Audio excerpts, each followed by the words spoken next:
Matthew, Mark, and Luke, at the end of their Gospels, all provide some form of Jesus' commission to his disciples, some form of it. The most famous that gets labeled the Great Commission is found in Matthew chapter 28, verses 19, 20. It says, "Go therefore and make disciples of all nations, baptizing them in the name of the Father and of the Son and of the Holy Spirit, teaching them to observe all that I have commanded you. And behold, I am with you always to the end of the age." John does not provide any version of this text like the other Gospels. What he does give to us in John chapter 21 is, in a way, a metaphor for the Great Commission. A metaphor is a statement that creates a vivid imagery of the truth that the writer or the speaker intends to convey. Is a metaphor. A statement. When that statement is a bigger story, the Bible calls it a parable. It is to take something natural and in a statement or story make a spiritual application for it. It is a metaphor. And so while John doesn't repeat any of the text of the Great Commission, John chapter 21 is really a metaphor for the mission of the church. The first metaphor in John chapter 21 that we've already seen, and we've already spent a lot of time around it, both on Sunday and Wednesday. Jesus starts talking in John in chapter 21, paints this metaphor for evangelism and outreach using fish and fishing. Fish and fishing. My friend and my brother is missing today, but after service on last Sunday, he went out and caught a whole big old thing of fish last week. I'm looking forward to tasting of it. But the first metaphor in John chapter 21 is a metaphor for evangelism and outreach. That the church is, the metaphor teaches us that the church is to cast the net of the gospel as wide as we can cast it, to catch as many fish as we can catch. Fish being a metaphor for lost souls, and the ocean or the sea or the waters being a metaphor for the whole world. That we are to cast our net as wide as our world can reach, to catch as many fish as we can catch. Trusting that the net will hold, trusting that the net of the gospel will hold, and everyone who believes in the name of Jesus Christ will be successfully brought to shore. That's the first metaphor. Now John tells us, are you hanging with me? Now John tells us that after breakfast, after they had some fish and grits, fish and bread they had, after breakfast being over, after Jesus has hosted this early morning meal of fish and bread, Jesus switches the metaphor. And he switches the metaphor from talking about fish to talking about sheep. And he turns, are you staying with me? He turns his attention in the switching of the metaphor. He turns his attention directly to Peter. But rather than condemn and disqualify him for his failure, Jesus will instead restore Peter and allow his failure to become muscle for broader service. Jesus will, as we might say today, Jesus will allow Peter's misery to become his ministry. Can you imagine how hard it must have been to sit through this meal? I read the text and I don't hear where Jesus says a word until he starts talking to Peter. Can you imagine what it must be like to carry what he is carrying into this meal and Jesus say nothing, and the first breaking of the silence be Peter? This sounds a little bit like my daddy. I know I talk a whole lot about my mama, but my mama would get me, and then she would say, and I'm going to tell your daddy when he gets home. And then after my mama get me, I'd have to sit. My daddy wasn't like my mama. My mama was quick to react. My mama was quick to react. She'd throw a shoe. I don't know why I'm talking about this. She could throw a shoe around the corner up the stairs and never miss you. My mama was quick to react, but my daddy made me wait. He'd be home by 5:30, 6 o'clock, but he wouldn't come to deal with me until 9 o'clock as I had gotten ready for bed. Then my daddy would come and he would say, "So Lawrence," this is what I imagine that Peter has sat through this whole meal in silence, and the first thing Jesus says is, "Peter." Three times he asked Peter, "Do you love me?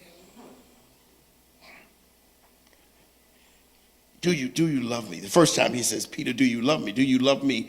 Do you love me more than these? Do you love me more than the rest of these guys? Peter, do you love me?" Each time he asked Peter, "Do you love me?" And then he entrusts him with the care of the church. "Do you love me, Peter? Feed my lambs. Peter, do you love me? Tend my sheep. Peter, do you love me? Feed my sheep." The switch in the metaphor from fish to sheep is to show us, are you still hanging with me? It is to show us that after sinners are caught and brought to the fellowship, the focus must shift from catching to caring. It must switch from bringing them in to growing them up. These are the words that are the challenge for you and I today. "Do you love me?" Jesus asked. "Then feed my lambs." Do you love me? Tend my sheep. Do you love me? Feed my sheep. First he says, feed my lambs, feed my lambs, feed my lambs.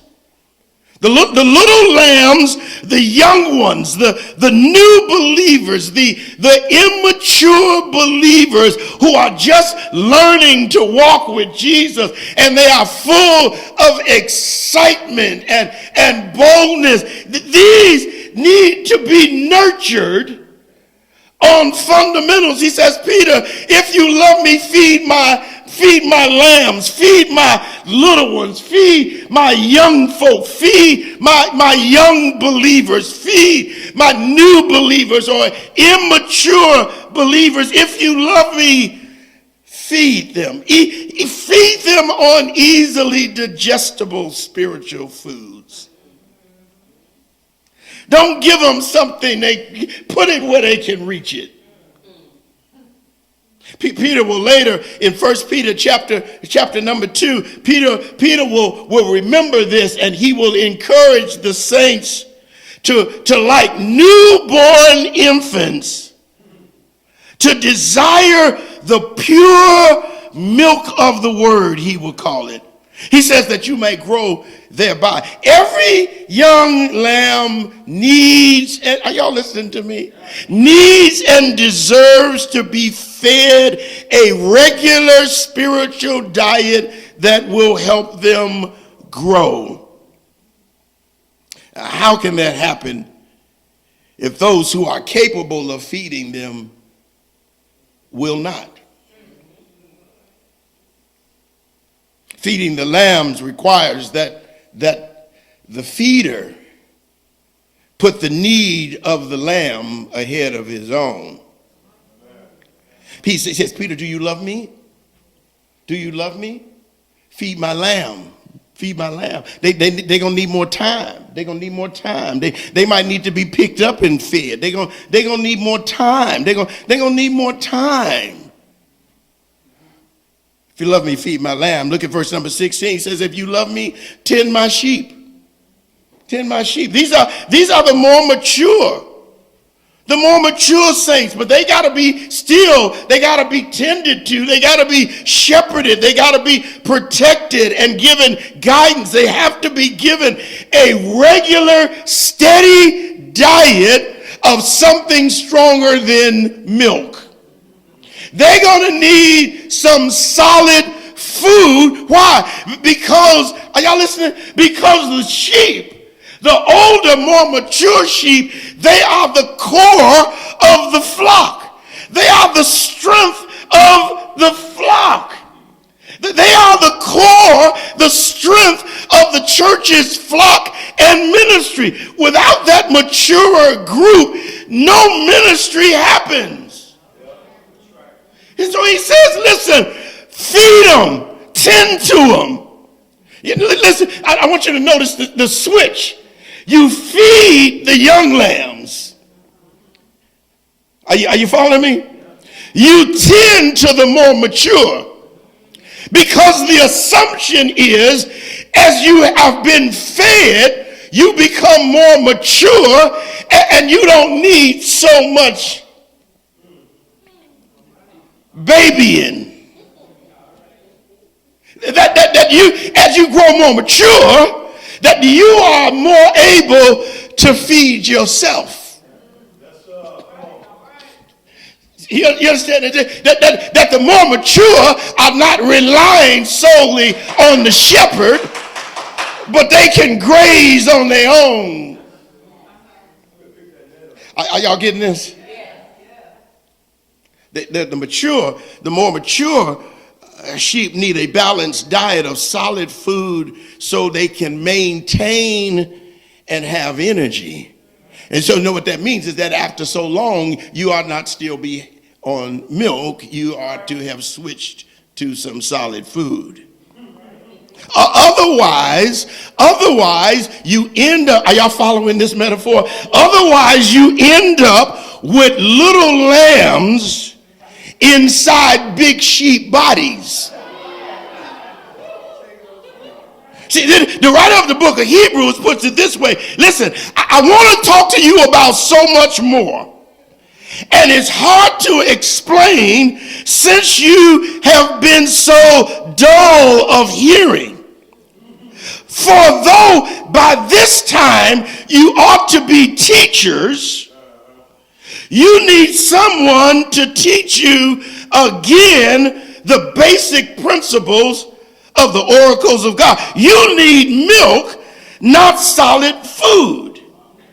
For everyone who lives on milk is unskilled in the word of righteousness since he is a child. You understand the metaphor that Peter is using, that the writer of Hebrews is picking up on here, is that there ought to come a point when the sheep are no longer lambs and don't need so much from the shepherd. Is anybody getting this? But solid food is for the mature, for those who have exercise, so those who have their powers of discernment trained by the constant practice. So you understand what's happening here? You understand what is happening in this metaphor here is that the little lambs get fed until they are mature enough. You understand? See, little lambs only eat when the shepherd brings them milk. The more mature, I'm going to let you finish. The more mature are able to eat and maintain and need guidance. Are you hearing me? Paul said this way when he's talking about the Corinthian church. He says, I fed you, 1 Corinthians chapter 3. He says, I fed you with milk, not solid food. For you were not ready for it, and even now you are not ready. For you are still in the flesh. Why? Why does he know they're still in the flesh? He said, because there's still jealousy and strife among you. And you walk in the flesh and you act like regular people who ain't been saved. You understand what he's saying? What he's saying here is that the mature, the more mature, the more you use what is poured into you, the more mature that you grow. So he says, feed my lamb, tend my sheep. Look at verse number 17. Y'all got time for me today? Look at verse number 17. Number 17, he says, feed my lamb, tend my sheep. Then he says, feed my sheep. Look at verse number 17. Feed my sheep. Now he's talking about the fact that the mature, are y'all getting this? The mature of the flock, the mature sheep at the right time must be fed a diet that is kind of a combination of the two, because they must receive this diet that promotes and supports reproduction. You understand? So there are three. There's the lamb, there's the sheep that got to be tended, and now he says that the church must also feed the mature sheep with the goal of reproduction. But because when you're carrying, I don't know nothing about that, but when you're carrying, you ought to eat different. But because you are now eating to support the fact that you should be carrying somebody by now. You understand what he said? He said that when you reach a certain level of maturity, are y'all getting this? When you reach a certain level of maturity, you ought to be carrying little lambs, not being carried yourself. The strong and mature sheep must reproduce. Otherwise, they must be fed with the goal of reproduction. Otherwise, they will be fat sheep who eat and eat, but never add to the flock. You understand what he is saying here? What he is saying here is that there is a point. The point of teaching is for the point of feeding the sheep, the mature sheep, is for reproduction. Right? Is for reproduction. They ought to be reproducing. themselves. They ought to be reproducing in themselves. You ought not expect the little lambs to be doing the reproducing, because their bodies they've not been equipped for it. They've not been prepared for it. They've not been fed for it. But the mature ought to have their sights set on reproduction, not just eating for pleasure. Are you pulling? Because see, we think that when we get mature and we reach a certain point that we're supposed to adopt this attitude of I've been there, done that. He said, no. When you have matured, if you all that and you know all of that, you ought to be carrying somebody. So the question really becomes in this analogy is who are we carrying? How are we reproducing? Is it still just you, or are you feeding somebody? Are you only concerned about what you eat, or are you concerned about the little lambs that haven't eaten yet?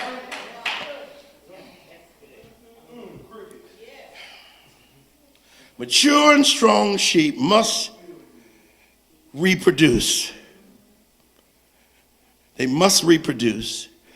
Otherwise, the extensive investment made to them goes to waste.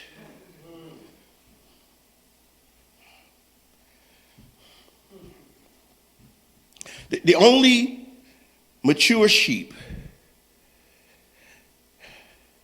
that are not expected to reproduce are the ones that end up on the dinner table.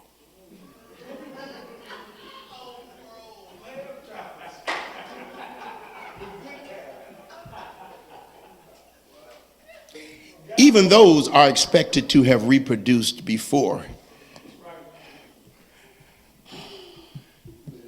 Maybe you hear this and you think, this is beyond me. I'm not worthy of this.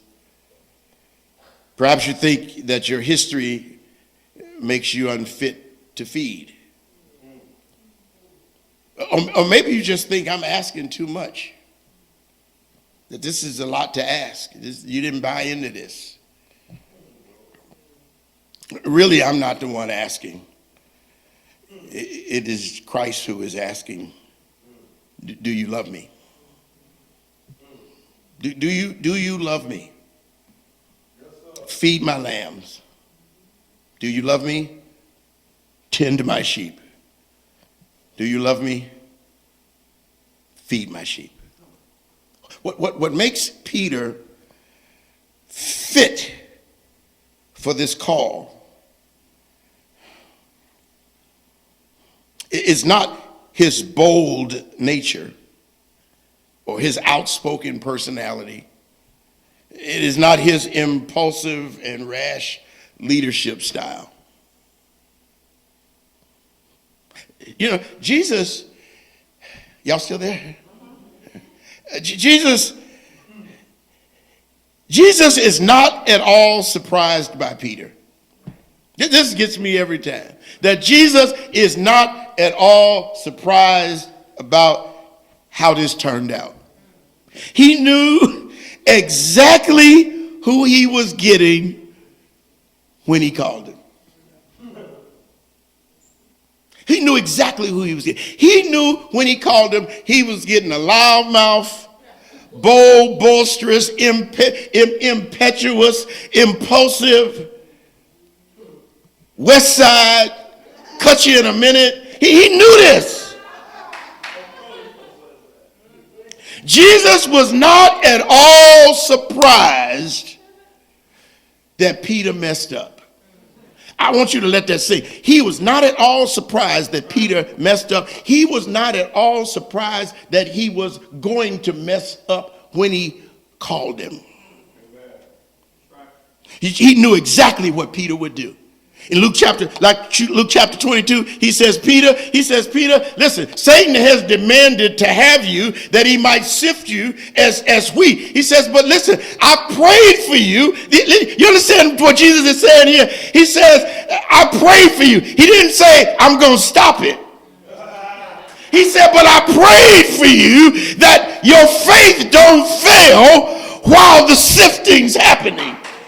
I prayed for you that when he finishes sifting you, right, and you get yourself together, he said, when you repent and are converted, he says, what I want you to do, Peter, is I want you to draw. Are y'all getting this? I want you to draw on that sifting and strengthen your brothers. I want you to use what you've been through to bless somebody else. Jesus is not surprised by Peter, and he is not surprised by you and me. He knew exactly what he was getting.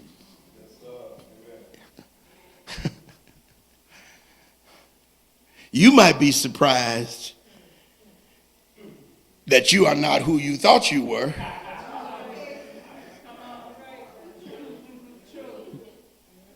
But Jesus is not surprised. We don't serve Christ and his church under some illusion of perfection,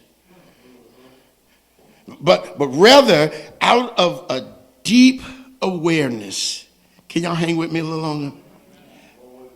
Out of a deep awareness of three things that I'm going to talk about, and I'll be out of your way. Three things.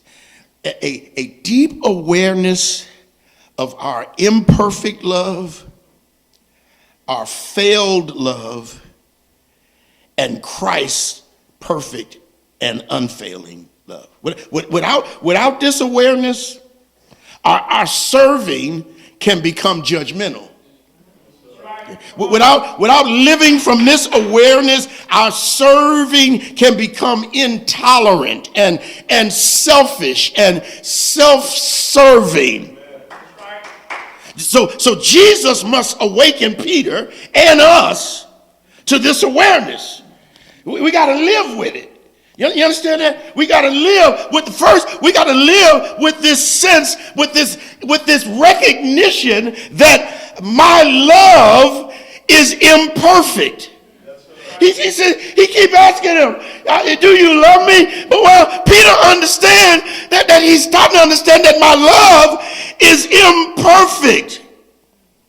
Peter had boasted in Luke chapter 22. He said, listen, I'm ready to go to jail for you. I'm ready to die for you. And Jesus says, listen, before the rooster crows 3 times, you will have denied that you ever knew me. Can you imagine? And now Jesus says, Peter, do you love me more than these? Do you really love me more than everybody else like you claimed? Now Peter downplays his previous claims, and he admits that his love for Jesus is less than perfect. That it is not agape, it is not sacrificial, it is not steadfast and unwavering, but his love for Jesus is weak and self-protecting. Peter was willing to leave the material things, but in a moment when following Christ might cost him his life, his love wavered.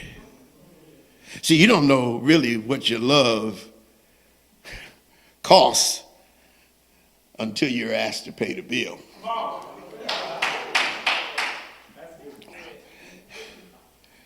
When Peter comes to the point that the high cost of following Jesus is presented in the bill, he wavers. Listen, I will not say that I don't love Jesus. I do. I love Jesus deeply with my heart. And I can stand here and say I love him with my whole heart, but I am so aware that my love for him is imperfect.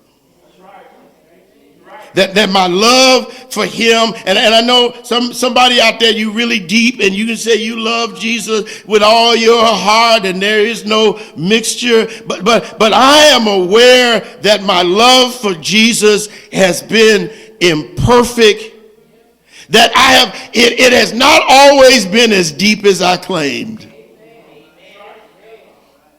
Sometimes I choose me over him.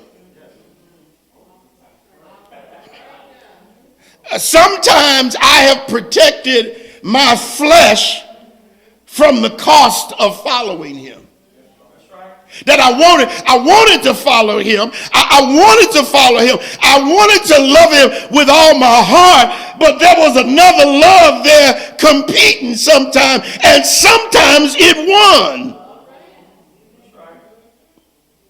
I'm aware that in the midst of tests and trials, my love has sometimes grown cold. That's not about judgment. That's about an awareness of the imperfection of my love. Because without that awareness, I might end up being harsh and impatient with young lambs who are struggling to love Jesus.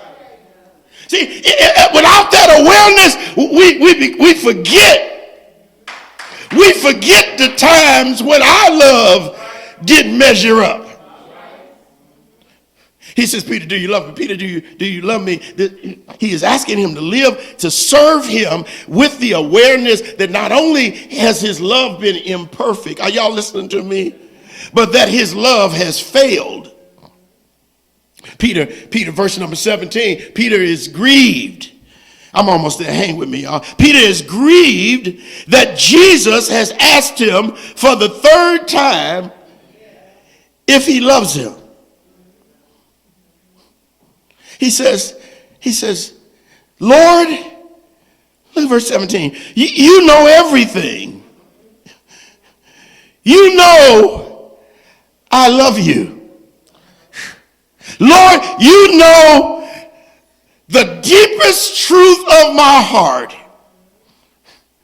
You know things about me that I don't even know about myself. I cannot, like the psalmist in 139, I cannot hide from you. You know my down sitting and my uprising. You know my thoughts afar off. You know the places of light and the places of darkness in me. God, you know, and you have searched me and known me. You know everything about me, and I dare not boast beyond my capacity. He says, Lord, you know everything. You have always known what I am just coming to know, that in me there are contradictions. Contradictions exist in me. That I love you. Notice the grammar. Notice the word structure, the sentence structure here. That I love you and I failed. He says, you know everything, Lord. You know that this heart of mine loves you deeply, but often lacks the capacity to live up to it. You know that I love you. You also know that my broken soul sometimes prevents me from showing it. I'll just talk to myself this morning. You know that sometimes I've intended to do better than I really did. That I imagined myself succeeding. I imagined myself standing up for you, going to jail for you, or even dying for you. I imagined it in my mind because I overestimated my capacity. I overestimated the capacity of my love. I overestimated it, and in the moment when it really counted, I failed. I intended. You ever intended?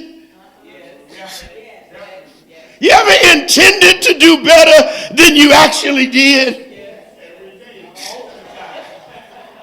He said, Lord, you know everything. You know that my intentions, well, how many you know that intention don't equal impact? I intended to do better than I did.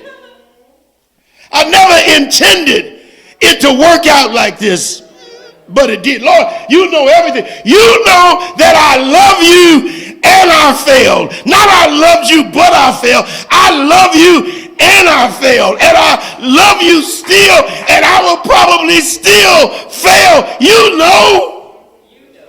You know. Whether I'm right or whether I'm wrong. You know.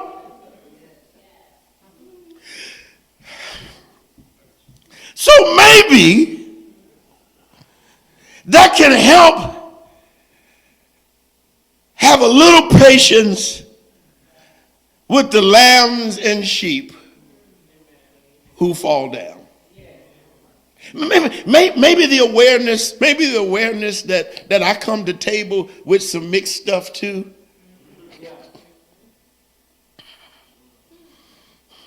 I don't know if you're ready for this morning. But we might have to feed some lambs who love Jesus and love weed. I'm trying to help you. I'm trying to help you. When he says, feed my lambs and tend my sheep, listen, all sheep don't come ready-made. Some sheep love Jesus with all their heart and still love their liquor. Some sheep love Jesus with all their heart and still love their sin. Some sheep love Jesus and can't stop going to the casino. Some sheep love Jesus and can't. And if you live with that awareness, are you hearing me? Some sheep, some lamb, ain't nobody talking to me this morning. Some lamb love Jesus and love porn. Some lamb love Jesus. Ain't nobody talking to me this morning. Some lamb love Jesus and love money and power and prestige.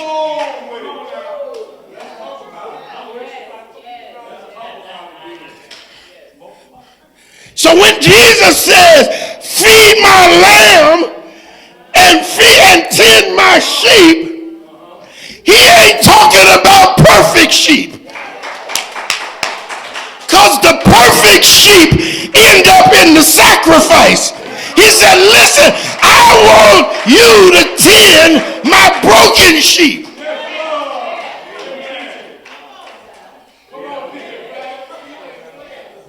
If the only folk you got time for is perfect folk, you ain't never going to have no time.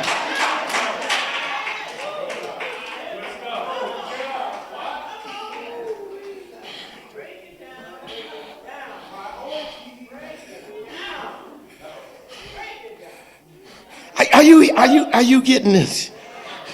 Some lamb love Jesus, but they can't let go of Pookie or Shanae.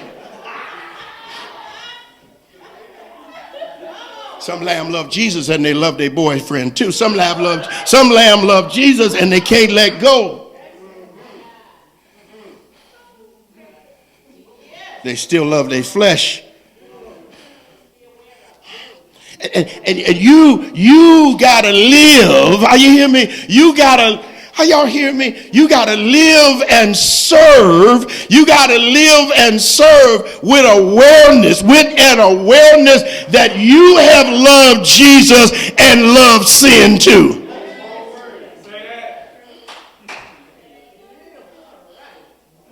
Living with this awareness that see, so what happened is we get so self-righteous, and we get so holy, and we get so far removed from the awareness that he had to find us too. He had to rescue us too, that we become impatient that folk are not where we are, and we forget the fact of how long it took us to get where we are, and we still ain't where we ought to be. We call us to discipleship. It is not a call to perfection. It's just a call to love him and feed his lamb. You understand that the lamb don't care if the shepherd stinks? He only cares that the food shows up.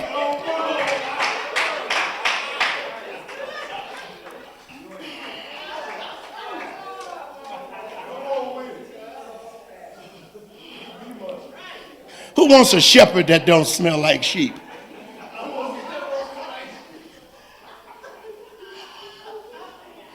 Listen to me. Living and serving with a deep awareness that our love has sometimes failed to live up to our claims will help guard against intolerance and a self-righteous attitude toward sheep who fail.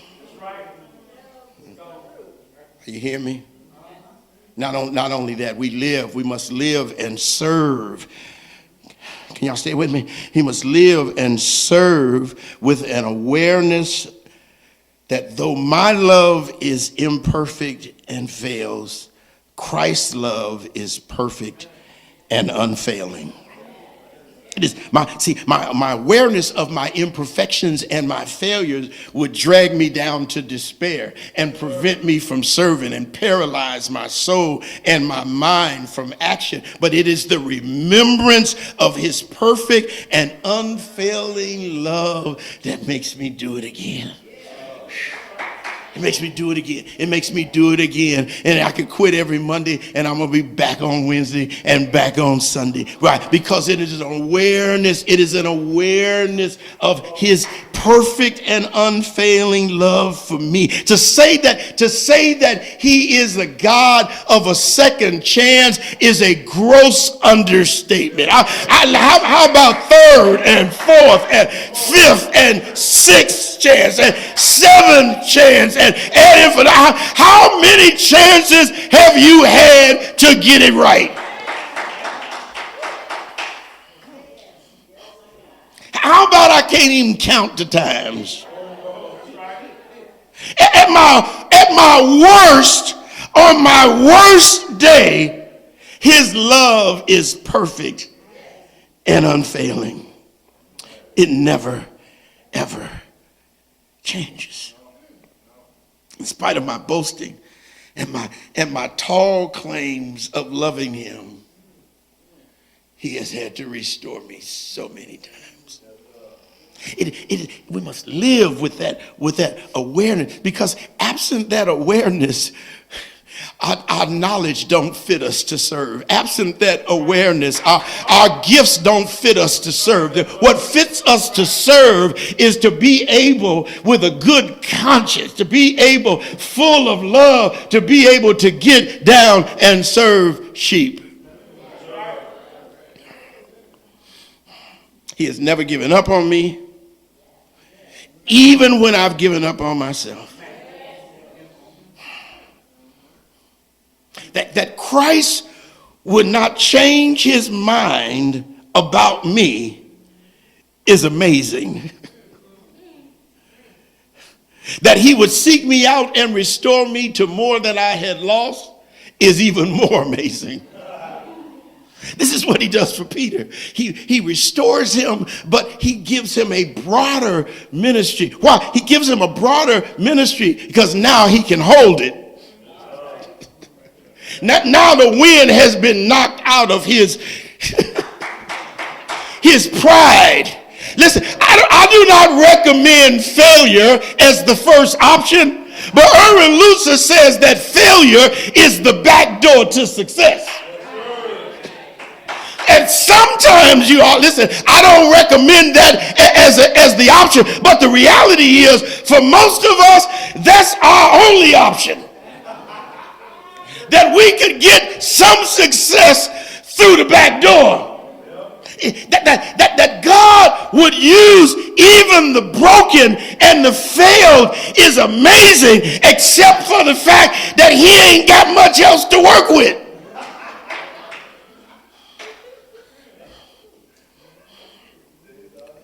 All the times and all the ways that I have failed to live up to what I claimed are exceeded only by the ways and the times he's picked me up and loved me back to himself. Oh, the overwhelming, never-ending, reckless love of God. It chases me down, fights till I'm found, leaves the 99.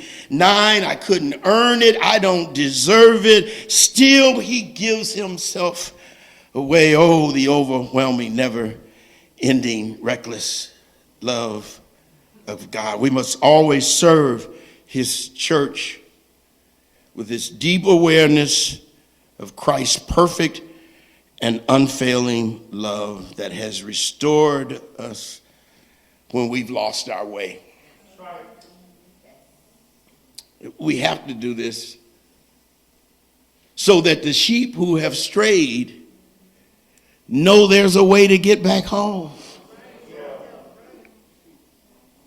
Somebody needs to be honest. Somebody needs to tell the truth so that the fallen know they don't have to pull themselves up by their own bootstraps. Because we lie so much about our perfection and our maturity and our love for Jesus that folk who get honest feel like there ain't no space for them. I'm going to tell you, if you listen to me today, no, I'm not. Let me tell you that there's a space for you. There's a place for you. Why? Because you among, we may not act like friends all the time, but let me tell you, you among friends. The person sitting next to you is as broke and jacked up. The person sitting next to you has failed probably more than you have, and that's why they sit next to you, because they know what it's like. And the moment we forget what it was like to be lost and found, we have forfeited our right to serve. Jesus asked Peter 3 times, do you love me?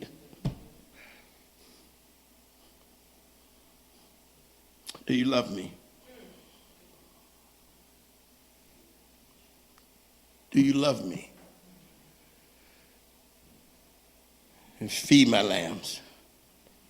Tend my sheep. Feed my sheep. He asked him 3 times. Not to show how great Peter loved, but to show how great Jesus loved. He calls you and I in the same way to care for his lambs and his sheep. Let me tell you, there ought not be a little lamb. There ought not be a little lamb, 1, 2, or 3, whatever the count. There ought not be a little lamb who comes in this place on a Sunday and cannot find a Sunday school class. And we say we have classes for all ages. And we do not.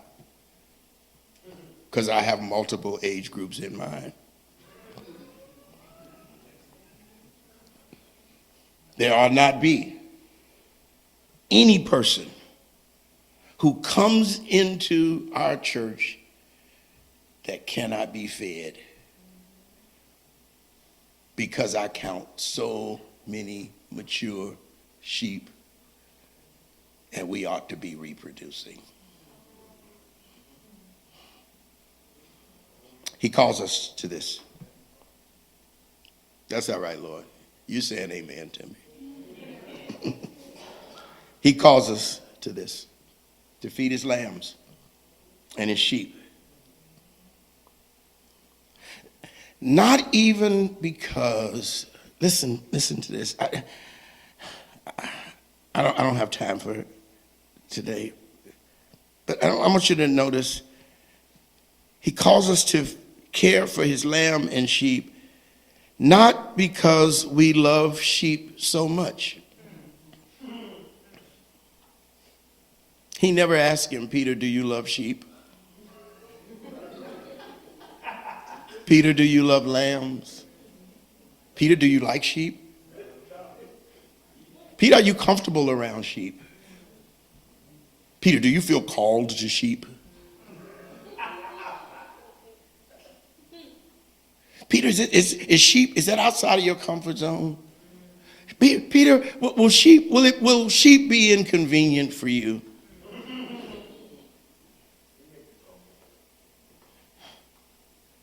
He calls him to care for his lamb, to care for his sheep, not because he loves sheep so much, and really not even because he loves Jesus so much, but because Jesus has loved so much. Let's pray.